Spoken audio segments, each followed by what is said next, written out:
तेरी जुल्फों से जुदाई तो नहीं मांगी थी, ऐब मांगी थी, रिहाई तो नहीं मांगी थी।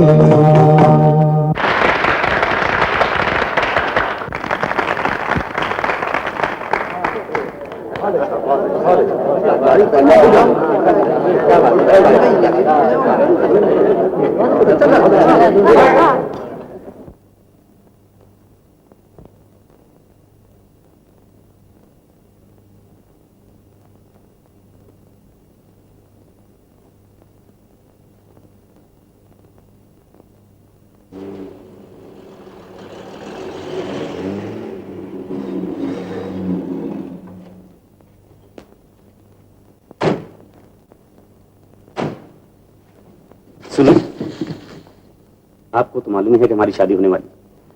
अब हमें एक दूसरे को समझने की कोशिश करनी चाहिए। आइए कुछ देर बैठकर बातें करें। ये बात करने का समय नहीं है। Good night.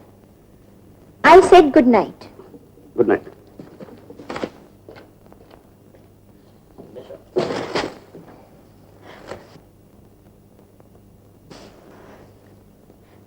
चले जाओ यहां से।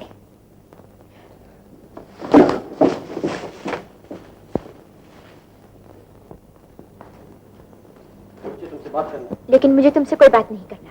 अगर बात ना करना होती तो तुम्हें दरवाजा खुला ना छोड़ती।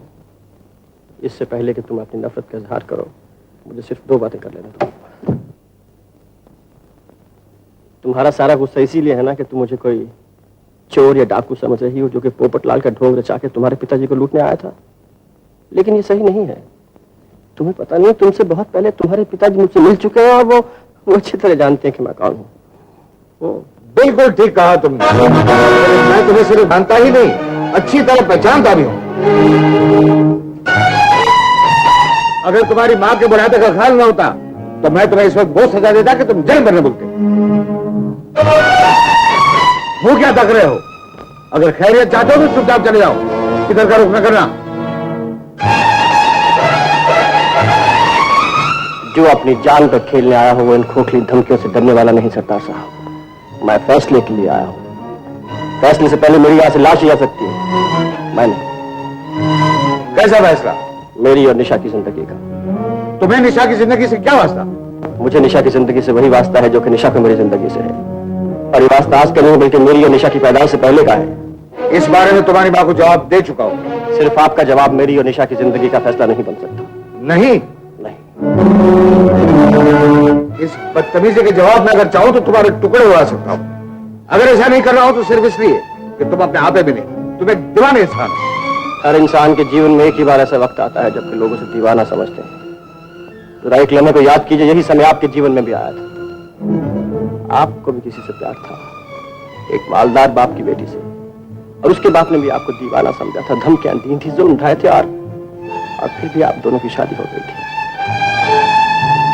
और यकीन जानिए उस समय जबकि आप बेरोजगार थे और मेरी मां ने आपको पनाह दी थी तो इसलिए नहीं कि एक दिन आप दौलतमंद हो जाएंगे, बल्कि इसलिए कि आपकी पत्नी मेरी मां की सहेली थी।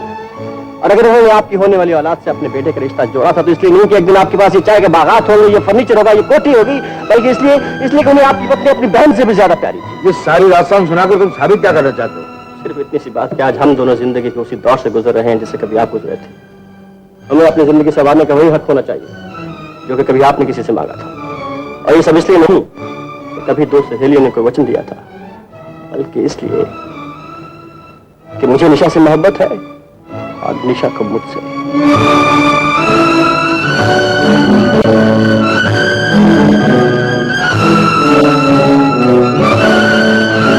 शायद आपको यकीन नहीं आ रहा है, लेकिन ये सच है। अगर सच ना होता तो निशा यूं खामोश खड़ी हो रही थी। और फैसला कर चुके हैं सरदार साहब, अब आपको फैसला करना है। निशा, अगर जो कुछ ये कह रहा है वो सच है तो मैं तुम्हें कभी नहीं रोकूंगा। तुम इसी वक्त इस अजनबी का हाथ थाम कर यहां से जा सकती हो, लेकिन फिर तुम्हारे लिए इस घर के दरवाजे हमेशा के लिए बंद हो जाएंगे। मरते दम तक मैं तुम्हारी शक्ल नहीं देखूंगा।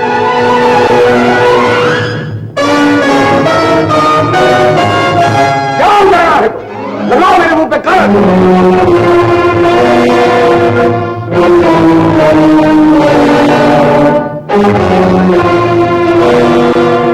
आओ निशा।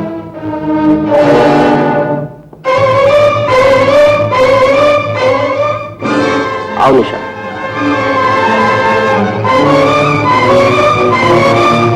आओ निशा।